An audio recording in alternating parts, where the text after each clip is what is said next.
We're joined by an amazing panelist group of females who are also creators. So we're being joined by Lexi Luna. Lexi Luna is located here in Las Vegas, and she's also known as the Gentleman's Porn Star.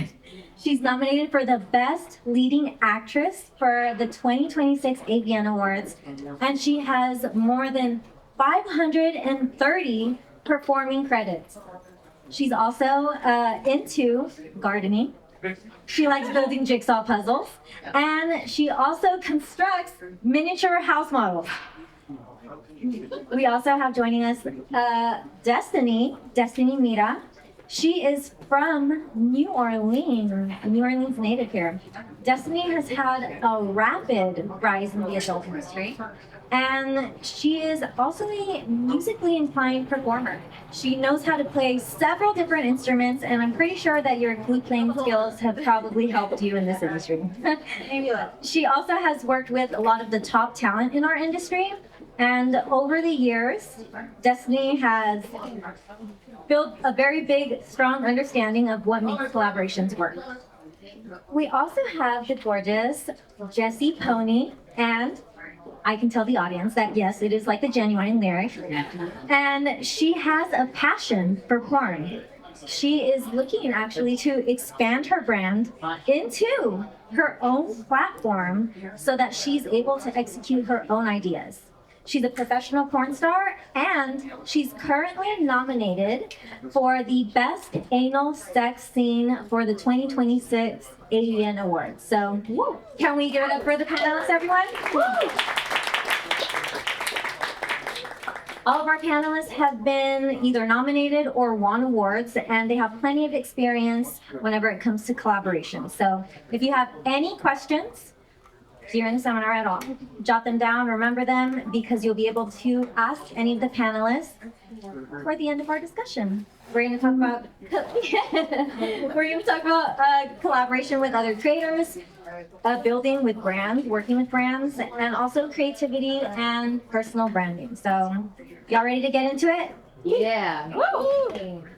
Okay, so our first question that we're gonna get into is, what got you started into content creating, and was there a moment when you knew that you had a brand? Lexi? I'll start. So I got into content creation for myself at the beginning of 2020 when everybody else kind of realized that content is king. Not that I didn't know that before, but it was just a different type of industry before the pandemic and the shift that happened. And so my focus wasn't really on making my own content because I was so worried about it being so perfect, and I wanted to put out this beautiful content. And if it wasn't beautiful, I didn't want to put it out. And so that prevented me from creating content for 4 years, because when you expect perfection, when you don't really know how to make perfection, because I didn't know how to run cameras and edit audio and all that stuff that came later, I really just did nothing. And so then in 2020, I was kind of forced into just figuring it out quickly and realizing that it's okay to not give perfect content right away, and then things get better and the fans love to see you grow. And so that's kind of how I got into it. It was kind of just like okay, get on the bandwagon or miss it, and kind of forced me into it. So I actually had a friend who got me into doing content, and she was working for like some pro amateur companies, and I kind of wasn't really ready for that at the time. She's like, just like make your OnlyFans or whatever, and like, we'll just see how it goes. And like, I was like, okay, whatever. And I just wanted to, like, at the time, I remember I just wanted to pay my car note. And that was it. And I was like, if I could do that for OnlyFans, then like it's okay. And so like I ended up making actually like a lot more than that the first month that I was even on there. And so I was like, wow, like I can actually do this. Like I wasn't expecting that at all. And so once I like saw that there was people who would like pay for my content and like actually, like I could actually do this, then I got a lot more serious about it. So I kind of had the opposite as you. Like I wasn't trying to be serious when I first started. I was just kind of like, okay, whatever. Like, and then like once I noticed that like people actually wanted to pay for it, then I was like, okay, like I actually maybe have to like start perfecting this and like actually being better and getting more props and like getting a better camera and more lights and all of that. So like, yeah, I just kind of had a friend get me into it, and then once I noticed that it was going well for me, then I just kept it going, and yeah. Love it. Jessie? For me, I actually got into content creation around COVID. I used to be a full-time exotic dancer, and then obviously COVID happened, and I wanted to stay in the sex work industry type things. So what better thing? I was thinking, porn, why not? And it just happened to work out. I honestly wish that I got into it a lot sooner because I'm super passionate about it. And yeah. I love it. We also have coming to the stage, XXlayna. Hi, welcome. Let me tell you. So much for having me. Thank you. Thanks for being here. I'm glad you're joining us. Let me give you all a little background on XXlayna. She's from Oregon, and she actually debuted in 2021 and has become one of the adult industry's fastest rising stars. When she's not working, she loves gardening and cooking, and she also has a true spiritual connection in the industry, with the industry, and she's stacked multiple accolades over the years. So thanks for joining us. Thank you so much. You're giving me goosebumps. I really appreciate it. Thank you. If you want to answer the first question that everybody else did, Absolutely. we want to know what got you into content creating, and if there was a moment when you knew that you had a brand. Ooh, okay, so honestly, I started during COVID, of course, which I think a lot of people probably did. And I've always loved my body and posted pictures of myself on Instagram that were probably not Instagram safe. I thought to myself, well, you know what? Like, why don't I hop on the OnlyFans trend? I actually got sober from alcohol in November of 2020, and thank you so much. I've celebrated 5 years this last November, and I think that that honestly really gave me the oomph and push to realize that this was an opportunity that I could take and really branch out with. And so I did, and I just started posting all over social media when my agency that I was with for 3.5 years, Hussy Models, reached out to me and offered me a position on their roster. And I took it, and at that point, like, I just kind of started taking every opportunity that came to me, and it just flourished. I really took off, and I found a home in somewhere that I never thought I would. So I'm really happy and excited. That's awesome. Thank Love you. to hear it. Our next question is, how important is it to network at events like AVN, and what can come out of it? Ooh, okay. So I think AVN is so important because we all come here from literally all over the world. And there's people who have been coming to this AVN for years, decades. And I think that that's so beautiful and so amazing for us to be able to all come together in one place and be together. And there's people that you've probably fangirled over, that you've never met before, you've been talking online for years, and now you have the opportunity and chance to come together with all your other favorite creators and your guys' fans all at once. I love being able to see how people act in this social setting if I'm looking to collab with them. So I use opportunities like this to see, are you a safe player? Are you going to pay attention to me while we're collabing? Is this someplace that I feel like I want to be in a room with you by myself, potentially, you know? And so you can really kind of get a sense of how people are when you see them in an environment like this, because they're probably not going to act too much different when they're in the room with you. And so that's always kind of been a way that I've been able to do a little like, okay, I've seen their behavior online, let me see their behavior in person.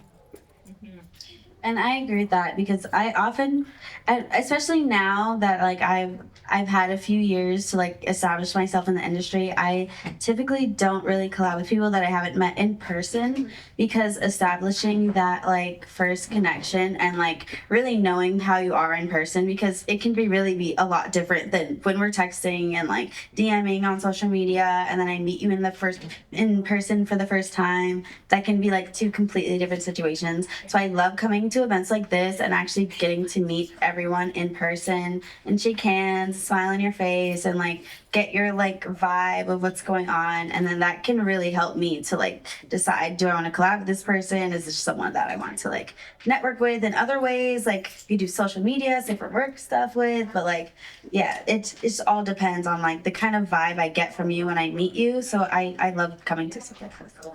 And I'm gonna have to agree agree with that because, you know, someone online could be completely different from when you meet them in person. So it's always good to meet face-to-face value, see what am I really getting myself into? What's this collab really going to be like? So it's better to just, you know, get the gist of what are we really getting ourselves into here? Do we really connect? Are we really going to vibe? And if not, maybe this isn't going to work out. Maybe it will. You never know. Yeah. I want to ask the next question, starting with Jessie, actually. Are there any green flags that you look for whenever another creator approaches you and asks you about a collab? I love this question. So green flags, I like to find out if it's just a hobby. So like if this is just a hobby for you, I'm not about working. I want someone that's like downright passionate. They eat shit, breathe, sleep porn, that's all day. I want someone who's dedicated. I don't want someone who just does this on a Tuesday. That's what I'm looking. I want someone who sees the vision just as much as I see it, who's just as passionate about the content, how it looks, how it's going to come out. That's what I'm looking for. And if it's just for fun, I'm not about. No, I want something real. You know. So I always look at like people's pages or like their Pornhub or like whatever it is that they have, at all of their content to see like their angles, like what type of content they shoot. Is it kink? Is it like regular? Is it gonzo? You know, I like to see what they do. And so for me, like a green flag can just be like, oh, the angles that you shoot, like this, like you shoot this type of content. Like I also shoot this type of content. So like just actually like kind of vetting them and like looking at their content and seeing what they do can be a green flag. And also like the way that they approach you when they're trying to collab. I don't know. I don't like when people are like overly thirsty. Like I don't know. When you just seem like, oh, I just really want it so bad. Like relax. I like when people are professional, but like I don't know. Like we can flirt a little bit and like we can keep it sexy and fun and cute, but like be professional at the same time. So like that's another green flag for me is like when people approach me in the right way.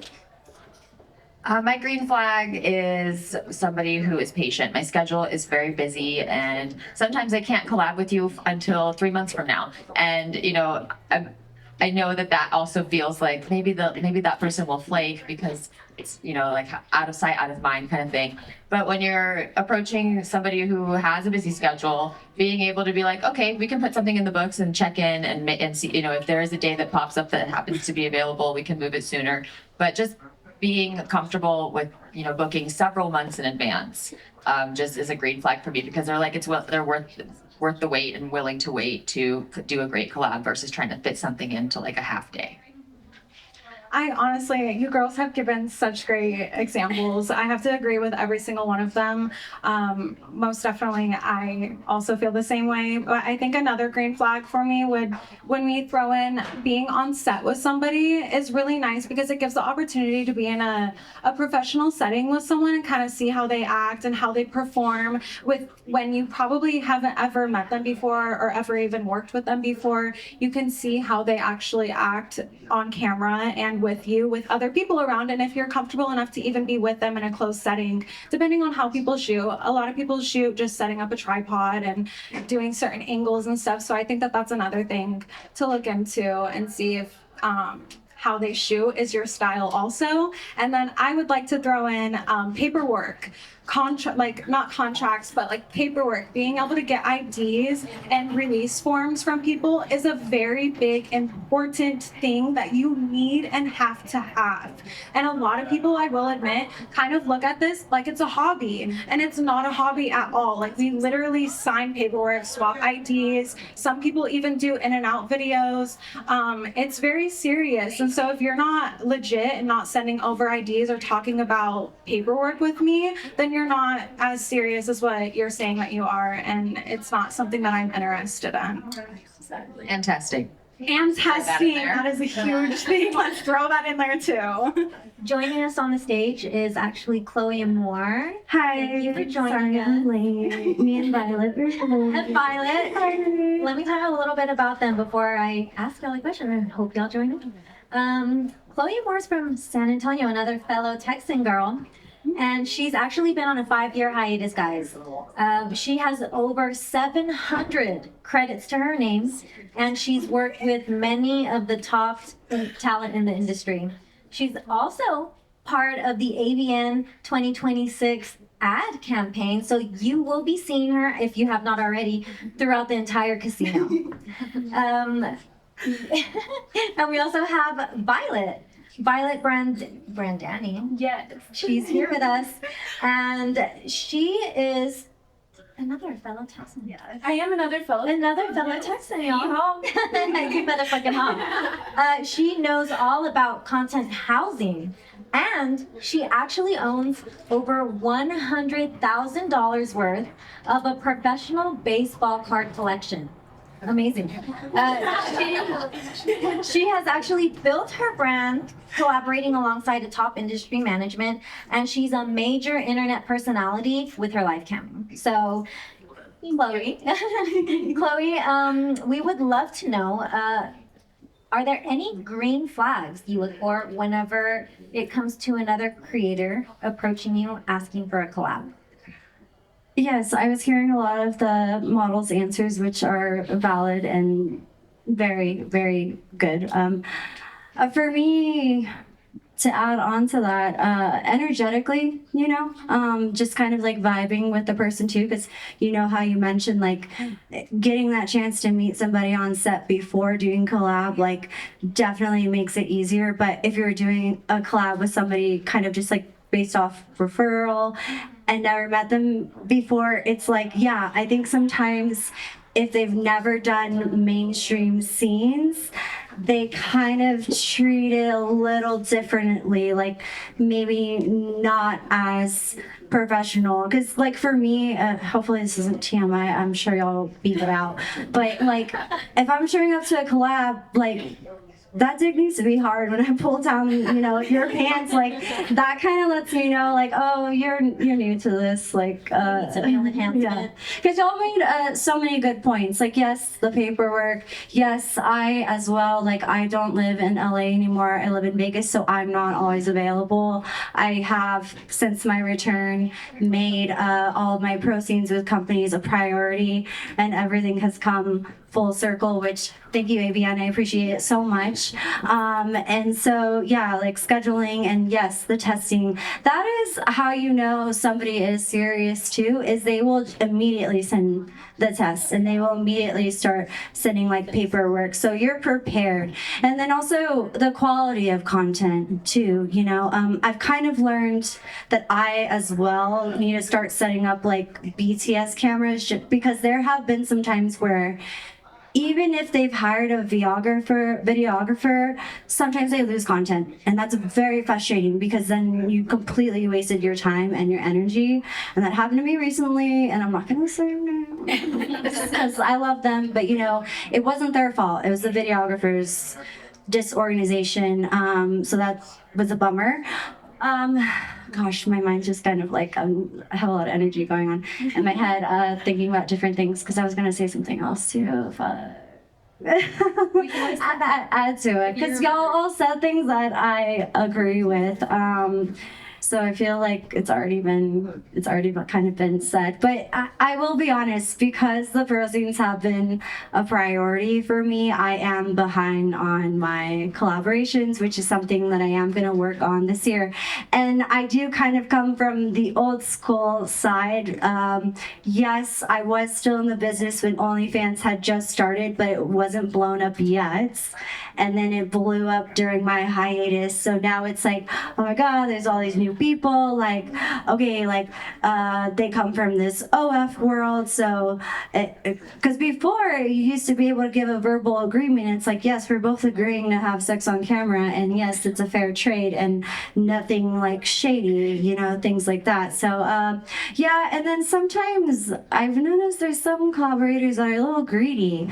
Like, they will want to make sure that they get every single form from you, and then if you try to ask for the same thing, crickets. It's like as if they want to just completely monetize like off of my name or anybody else's names who's here, and then you know, they don't have the same courtesy for me because we are very busy, especially with shooting for companies. Like I'm busy. Like sometimes like I just don't have all the paperwork there with me, or now I started doing stuff like on the apps. It's funny because before I was here, one of my teams, like they handed me like a whole set of paper. It was like, this is the paper we're going to be using. Like make copies, carry it with you. But when you are working with genuine collaborators, they'll have extra paperwork for you. Like they don't mind bringing that extra paperwork for you.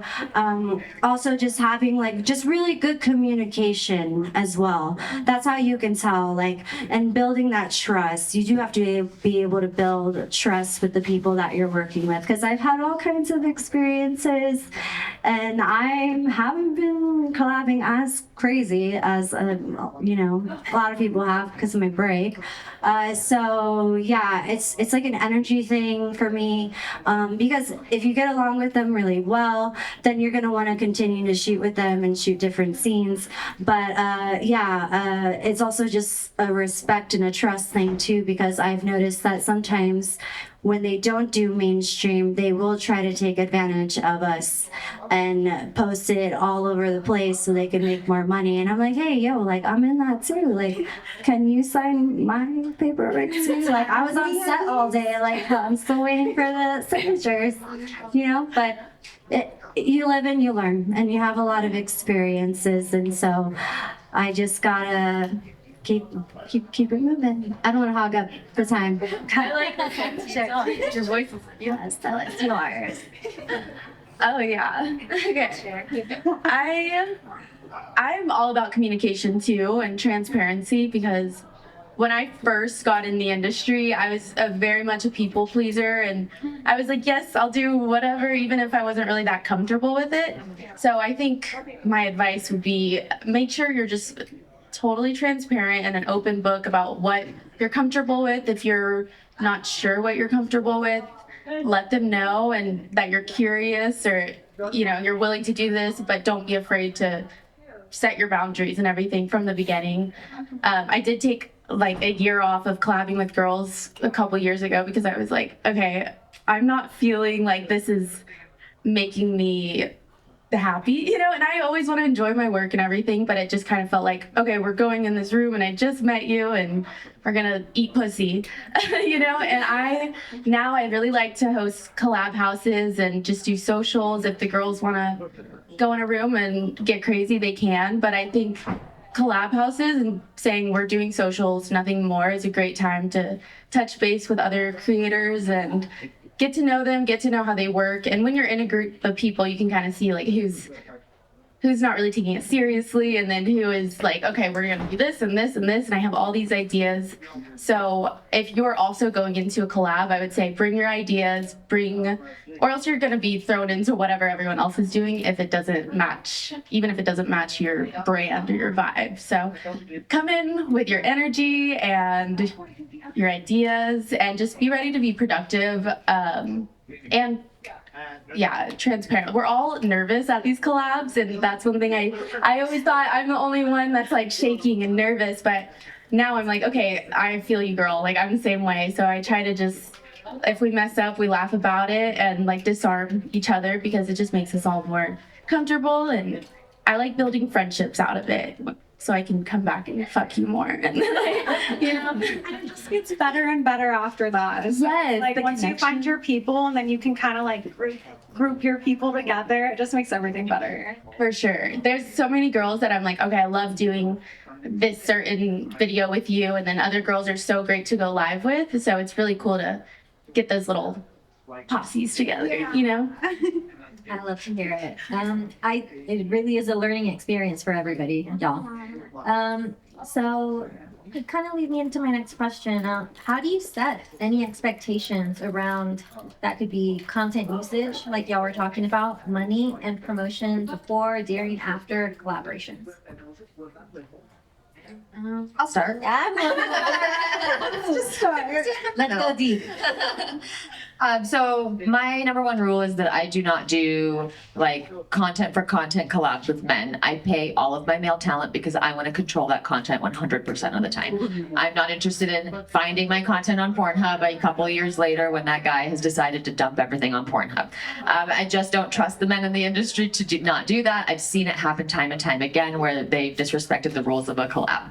So I just don't even put myself in the position. As far as female collabs, I am happy to see that content anywhere and everywhere. It does not bother me to see girl content of mine being promoted elsewhere because I think it's just bringing more fans. Because ultimately girl content doesn't really sell well for me, but it is the best for me because then I can do social collabs with it. Like I'm not really doing social collabs with the guy performers. So that's kind of like how I distinguish it. If I'm doing collabs with a girl, I'm definitely getting social media content. I'm definitely getting little video clips of us, hey, get ready to do this scene. I'm definitely getting little video clips of us kissing. Like all those little extras are so much easier with collabing with females than with males. And those are kind of the things my fans really want to see. They want to see us making out. They want to see us face to face being cutesy, you know, and that's just not the same with the guy collabs for me. I agree with that. I do like boy girl collabs.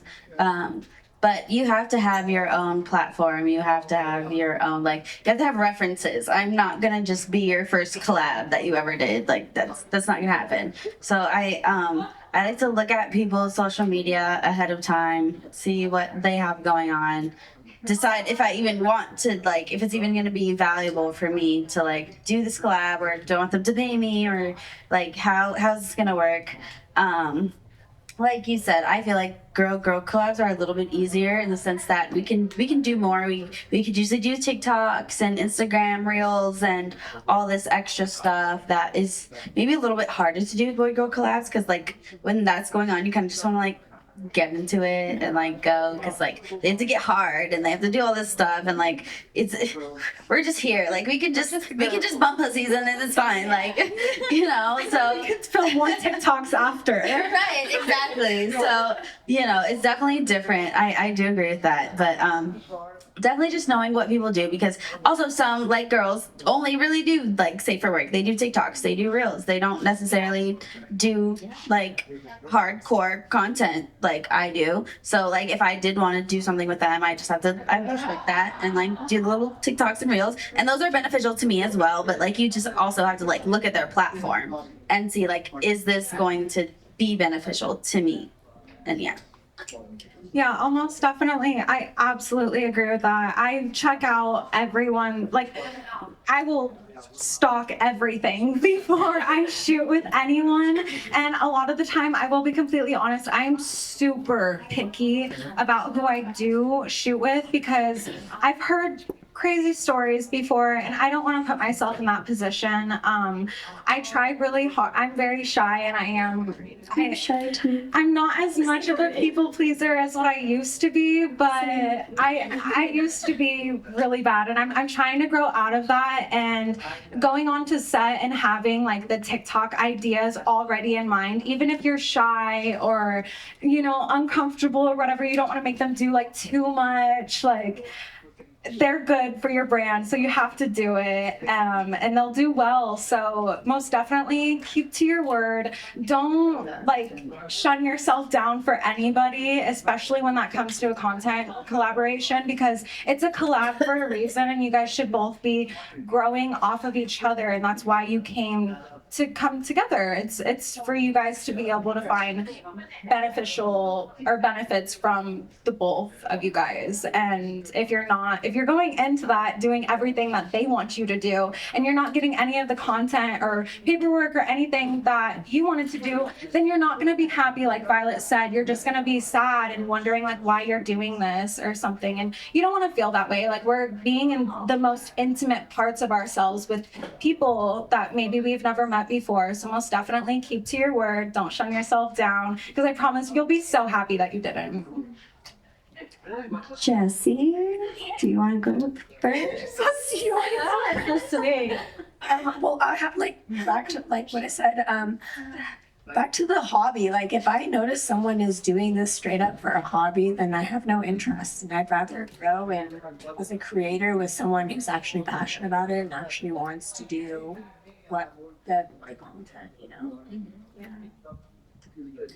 I'm gonna also kind of add to what Lexi said. This year, I've made some comments about I as well want to hire male talent to have 100% control over what's going on. I'm more open when it comes to doing collabs with girls, because as well, same as Lexi, boy girl content is more in demand for me to sell versus girl content. But yes, there are the fans out there that love to see that sensuality and kissing. And with girls, I'm more open with collabing with newer girls or girls who are still building their name versus with guys, because yeah, I feel like sometimes they may think that they know what they're doing, but It's way different on set than it is on set. Like I come from being on set and like professionalism and like you're ready to go, and you know, it's one of those weird things, right? Because we talk about people pleasing and stuff, and since I came back, like I started doing less of that. And then even with the collabs, it's like you get so many DMs from these new male collaborators, and I'm just like, just because I do porn does not mean I'm gonna fuck everybody, okay? Especially not for free. Like, you know what I'm saying? So somehow I have to figure out a way to nicely decline, because you know what? I worked really hard to build my name and my career, and it's like you gotta do that same thing too. And I mean, yes, I did start in mainstream, and you know, now we have the OnlyFans platform and so many platforms to be able to make even more money. But still, I hear buzzing. Hopefully it's not my phone. Sorry, I get distracted really easily. My ADHD. Okay. Yeah, I also go based off referrals too. If it's going to be with male talent who doesn't do mainstream and only does collaborations, it has to be referrals. Yeah, I do my research as well with the social media and kind of like the way that they shoot, the quality of how they shoot. And for me, my fans also really love like my anal scenes too, and so that most definitely has to be like where I'm going to be hiring people and paying it, because yeah, I don't want all of that all over the place and then they're making more money off me when I'm like, hey, I could have just went and shot for like a big company instead of wasting, or I don't want to say wasting my time, but yeah, we just have to like protect ourselves more. I do want to note one more thing. When I do boy girl collabs, I collab with girls and I tell them, I'm like, hey, would you want to split this guy's rate? Because I'm happy for both of us to own that, because I also trust that she's not going to put it up anywhere, because we don't typically, like, I've never had a female creator post content on Pornhub without my consent. And so I'm happy to work with people who want to split that rate, but if they don't and I want a boy girl, I pay the girl too. Yeah, I always respect to like release dates, like releasing at the same time. Like, okay, you want to hold it for 6 months before we throw it on another site, because I am also kind of slow when it comes to like posting stuff. Like, you know, that's kind of like the point I'm getting at, is sometimes they'll get ahead of the game and post it in like 20 different places, and I'm like, yo, like I really posted it in like one spot. I'm like, that's because I'm like, we're so busy. We're also To add on to that, I have like my paperwork specifically says like this is the date that you can post it, like this is the beginning date. We need a release date. It has like, it says this is the amount of time that this scene can be posted on like a free site, so you can only post like 5 minutes or however long we agree on together. It has like the minimum amount that you can like sell it for. So I think it's really important to like have it written down on your paperwork, all of these details, just so that you don't have to be going back and forth with them later, and like it's all just when you shoot, it's all there. So like yeah, I have all of that on my paperwork. That is so smart. That is very smart. I think it's so important to stretch it all out. You know, every collab, start retweeting someone's nude and be like, oh my god, so, you know, get all excited, like, oh, She's like, I really milk that shit. yeah, milk it, because once it happens, like, people are gonna be so excited for it. Why would you not get everyone Absolutely. the hard, rock solid Yeah.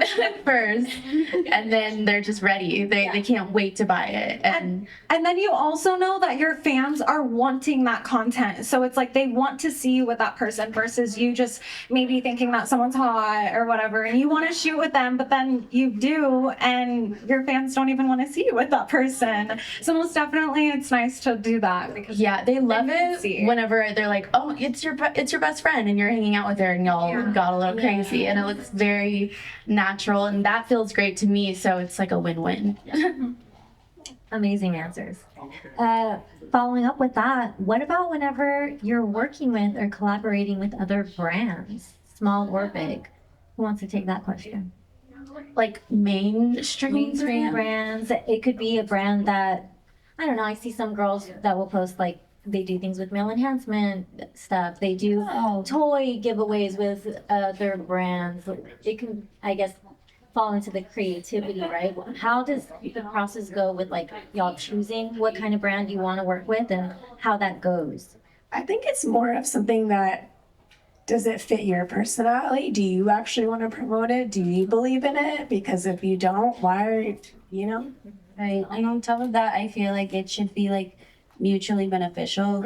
Like if you're some toy brand that no one has ever heard of, I'm probably not gonna put you on my page with like 700,000 followers. Like that doesn't really make sense. You're getting the good end of the deal, and I'm really getting not right. That's why thanks. I could have bought this at the sex store, and write it off on my taxes.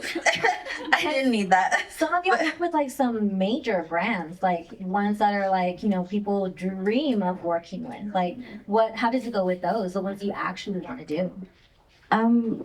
For me, yeah, there's quite a few brands that I work with. I feel like Lexi probably does too. I feel like you maybe you do, but I'm like maybe referrals. I have to hear from like other models who are already working with the company. Sometimes the company has been around for a while and then they launch like a sister site or something, right? So say for example, like I had never worked with Sex Panther, but then when I came back, Minx was created. And so I work with Minx. So in a sense, it's like being a brand ambassador for that. And then there is, an AI company that I work with where there was a lot of credibility there, and there was also like referrals. So I felt safe to go ahead and collaborate with them too. And then there is kind of like this pocket pussy thing. Sorry, it's so vulgar.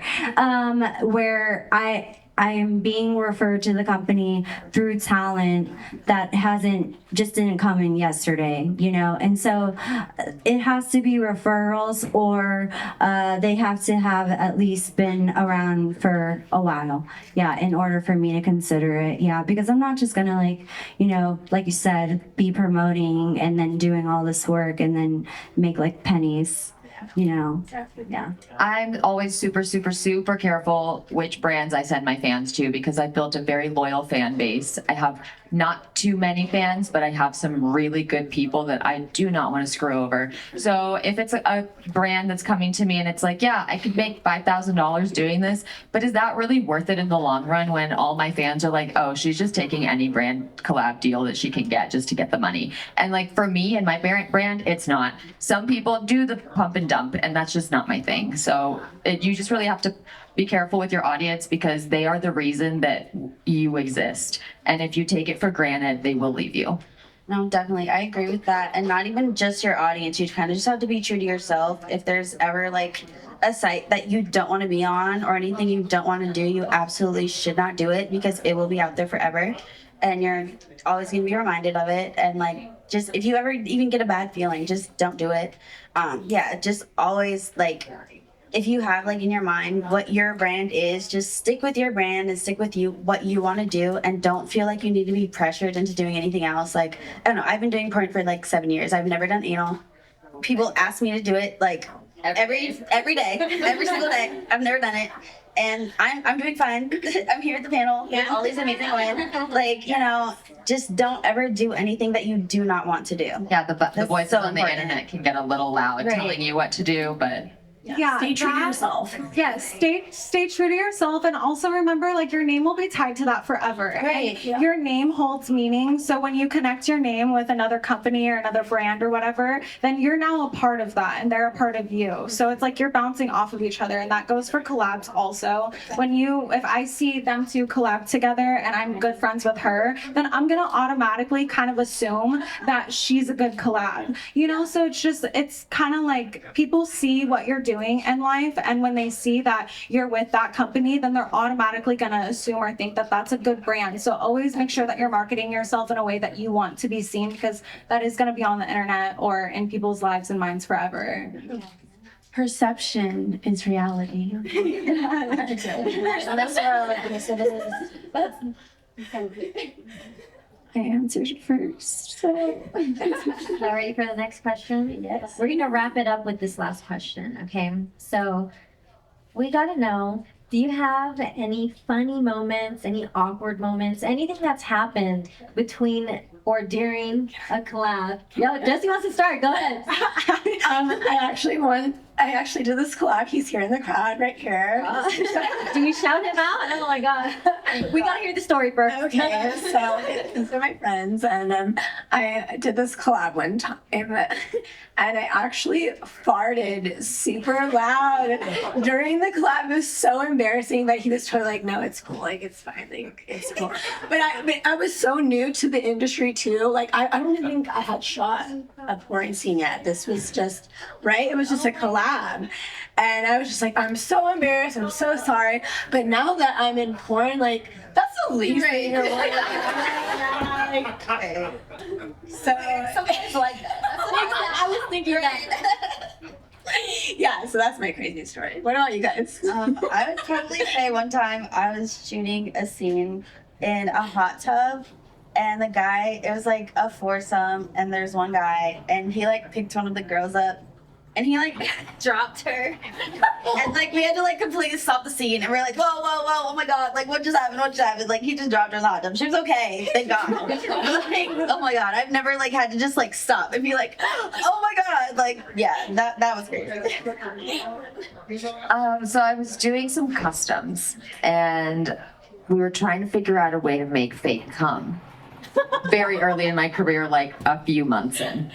And so we got piña colada mix, and I was like, this is like if I just water it down a little. Oh my god, I know, I was so new, I didn't know this out of building yet. And we put it in the syringe, and like they go to do it, and it doesn't go. And I'm like, okay, it's too thick, we gotta add some water. So we add some water, and we had like this little plastic like syringe. And it was like under the camera, you know, in your body? like we're trying to do a facial with a syringe. I'm like, oh, not piña colada mix down there, girl. You're brave. You are brave. No, yeah, facial. And so we add water, and I get like, I'm like, oh no, it's coming at me. Like I don't know what's happening. And they squirt it, and it shoots me piña colada mix right in my eyeball. Oh, no. It is so shocking. I have it in slow-mo now because, you know, that's one of those things you save as like a blooper from your first time shooting a custom video. Needless to say, to this day, squirting dildos are not made to help with any of the, like, there's the worst product that exists. So if they can please help us with that, please, we need squirting dildos that do a good job. They're not great. But yeah, that was very shocking. I'll agree.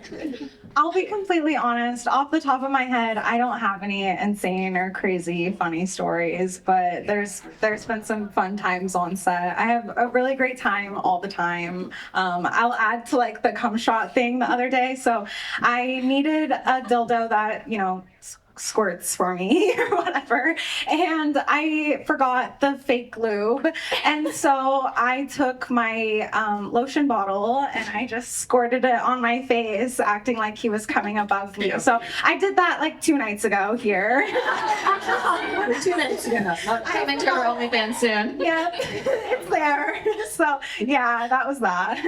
good improvising. Yeah.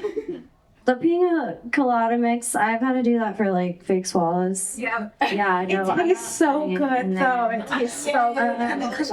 So I'm Jesse. I have not farted on anybody, but I remember I used to get embarrassed with queefing on set. Yeah, I was like, oh. And then sometimes when I go to set, I would be like, oh my God, I'm so sorry I didn't wear deodorant. And then the guy's like licking my armpits. And I was like, oh my God, I want it more. Yeah, like, after you're like, They love that. They love that shit. So, what else? And, you know, I do anal. I said that earlier. And, you know, when you're first doing it, like, I know Jessie does anal. You know, sometimes there can be bodily fluids. I would say, because I waited 3 years before I did anal, and I did my first anals in Europe. And that director was like, super raw, organic. Like I literally ate breakfast. I had coffee, and I'm like, use one of those reusable enemas, completely different from the U.S., where they're like, no, you cannot eat. You know, you cannot do this. And that was probably a little bit of some anal secretions that came out. And they're so long ago, because like nowadays it's like super clean. Like I'm so paranoid. Now it's just like now it's just like I've never shit on anybody. It happens, and we're like cleaned up, keep going. Yeah. It's not. That's a real pro. But it's just one of those things, you kind of become desensitized to all of the bodily fluids and stuff, definitely.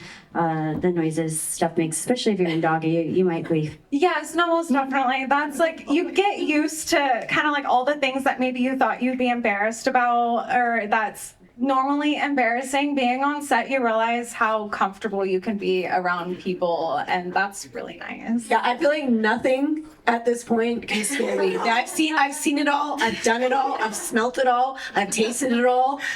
I know it all. Right. There's no shocks. There's no surprises. Oh. I've done it all. I've seen everything. It's very empowering. It's like, okay, you've seen our buttholes. Yeah. Like, you can't hurt us. Right there. Like when I'm in doggy and I queef, I automatically know that one really big queefing page on Twitter is gonna love the fuck out of me. There's something Exactly what page you're talking about. What's there to be embarrassed about? These people love it. Okay, so we have a couple minutes, just a little bit of time for maybe 1 or 2 questions. If anybody would like to ask one of the ladies on stage, you were first. Yeah, sure. So right now the AI girls is already competing for the engagement. So would you rather fight them or have your own version of the AI and work for you? I think make it work for you, because there's nothing that can replace human interaction. Like it's just not there. And there's nobody that can replace Lexi Luna. And I think that's one of the things is like, there's already thousands of porn girls, whether they're gonna make AI girls or not. Like we're already all here, and there's still a niche for all of us. So I just feel like there's nobody that's really there's nothing that's gonna take away from me and my fan base. Even if you make an AI girl who looks similar to me, but like my fans know me and they want to see me, and I feel like that's how most people's fans are. Like they really just care to see you, so it doesn't really like nothing's taking away from you. And I want to see AI do the anal things that I've done. I want to see AI fix themselves. Like I don't think so. It's the housewives who are in trouble with the robots. It can't be replaced. So That part. Thank you all so much. You guys are incredible. It's amazing. Indie brands. Brand new, no trust, no socials. You talked about reputation. How does an indie brand how do we demonstrate that we're trustworthy, and how do we structure deals, or how do you structure deals that are best incentivized for you? Is it flat fee? Is it high variable commission? Is it equity? What do we do? The number one way is if a girl that you want to work with has an agency, 100% do not try to contact her outside of that agency, because that's the number one red flag. Contact the agency that she's part of and say, I would like to hire this person, pay the agency fee, do it the right way. Build up 10 of those types of scenes on your platform where the girls have positive reviews of working with you, and that's how you do it. Go through agencies first. And then if somebody's coming to me to hire me for something, I want to see samples of your work. And how do you get samples of your work if you don't collab with anybody, right? It's chicken and the egg. And so the only way you can do it is to go through the proper channels, contact those agents, and work with those talent. And then add on, I would say like you kind of need socials. I know you say no socials, but like that's kind of where you have to start. You kind of can't really not have anything for us to look at. Even my agency won't let me book with you if they go to like your thing and you have nothing there. Like they're gonna be like, who is this guy? Like I'm not sending my model to work with somebody who is not vetted, who has no resources, like nothing. So I would say just to get started, even if it's just like your own solo stuff and you're just posting pictures of yourself and not other models, like just start somewhere. Yeah. That really shows discipline also, Right. and that you're consistent alone and solo versus it might look like a hobby if you aren't really posting things with yourself. Pick one person. Super quick edit. So, like, what for physical goods manufacturers? Not Pick one person to answer the question. Who do You're you talking want- about who do you like want to hear from? toys or like brand Post your ambassadorship. product. Is that what you Yeah. You have to like, at the end of the day, I need to know, like, do you have a website? Is there something I can see to like know that you're legit? Because if you hit my agent up and you're like, yeah, I want to give them this product, and there's nowhere at all they can go to like it's kind of a dub. Like, If there's any other yeah. questions, which great answer, ladies. If there's any other questions, you'll be able to hopefully meet the panelists out in the back. Yeah. And yeah, I hope y'all had a great Thank you seminar, guys so everybody. much. Thank you. Round of applause for the panelists. Is everyone stand up?